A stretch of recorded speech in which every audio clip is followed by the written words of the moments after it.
Welcome back to the Morning Blend. Compassionate care. Every person deserves a dignified and caring environment when faced with a life-limiting diagnosis. That's exactly what you'll find with the services of our next guests. Joining us is Nicole Giuliano, the Director of Business Development at Compassion Care Hospice. Also with us, licensed social worker Jennifer Mead. Good morning, ladies. Good morning. Let's start off with just talking a little bit about what hospice is. We hear that term a lot. I'm not sure if everyone is familiar with exactly what that means. Exactly. Hospice is a service that's provided to you at home.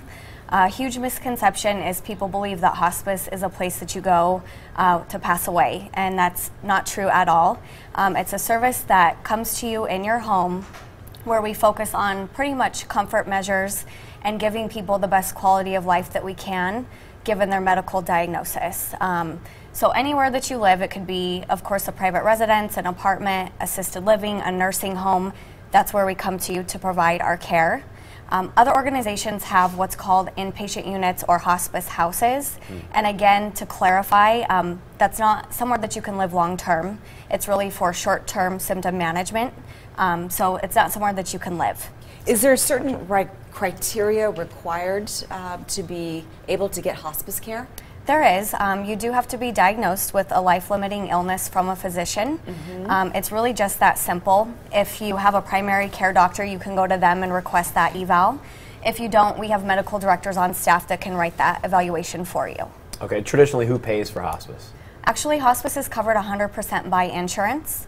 At Compassion Care, we accept Medicare, Medicaid, commercial insurance, and then we are one of only 4 hospices in the Valley that takes VA. So we accept that as well. Oh, wow. Now, Jennifer, if you want to have hospice care, you can sign up, or if you know someone that would like it, how do we sign up for it then?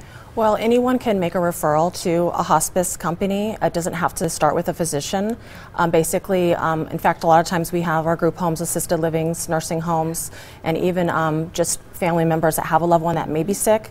They can call in and we can start the process then, and we would send out an admissions nurse that would go ahead and meet with the patient and see if they meet criteria under Medicare guidelines for hospice. And then at that point, if the patient has a primary care doctor, they can get the order from them, or if they don't, then we have 3 doctors on staff that can write the eval order. Great. Can you tell us a little bit about the type of care you can provide? Once a patient is admitted to our service, a team is assigned depending on the geographical area. The team consists of a registered nurse, a licensed social worker such as myself, a CNA, which is someone that helps with hygiene, baths, overall care of the patient. We also offer additional support services with chaplains for spiritual support, a volunteer department. The volunteers can offer anything from socialization. We have pet therapy, we have aromatherapy and Reiki. And most recently, we have 3 hairstylists on staff as well. Oh, wow, you really take care of all of their needs. And the last really important part of the support service team would be the bereavement department. We have a bereavement counselor. She's wonderful. Often we get her into the picture earlier. If there's a lot of loss, trauma in the family, or there's just, you can tell that there's going to be issues with coping. Yeah. Very comprehensive. And Nicole, you also offer a program called Crisis Care Program. What exactly is that? We do. Our crisis care program actually allows us to keep our patients at home during any type of crisis situation. For example, if somebody is experiencing a high level of pain, maybe it's at a 9 or 10 one day, they can't get it under control, meds need to be adjusted. If someone's experiencing shortness of breath, they're having anxiety, getting very nervous because they can't breathe well.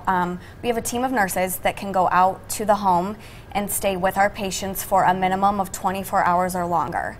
So we really do everything that we can to keep them at home, where, as we mentioned before, other hospices would move them to an inpatient unit. We don't believe in that. We believe in keeping our patients at home. Medicare actually requires that all hospices offer crisis care. It's a level of care that has to be offered under Medicare guidelines, but Compassion Care is the only hospice that has a team of nurses solely for that program. So they're hired for no other purpose. We're not pulling them out of the field or from other patients. When they're hired for crisis care, that's all that they do. That's great. How long have you been here in the Valley? We've been in service now for about 10 years. Okay. So, And I can imagine with this service, it relieves a lot of pressure for the caregivers at home. Absolutely. Because they don't know what to do. They don't know what they're doing in many cases as well, and you're the experts. It's a huge support service. We use it all the time in the field. It is actually one of our biggest. I think it separates us, like Nicole mentioned, from other hospices, and it's one of the biggest positives that we get back on customer service surveys after a loved one has passed away. So. Yeah. Wow. Amazing. How long have you both been with the organization? Seem so passionate about it. I've been with our company for 4 years. 4 years. And I've been in hospice. This is my 8th year, and at Compassion Care for 2.5, and I absolutely love it. Yeah. Well, ladies, thank you so thank you. much. Thank Thank you you. very much. Give your loved one the compassionate care they deserve. To learn more about Compassion Care Hospice, call the number or visit the website on your screen. They're located on Sahara near Buffalo. Still to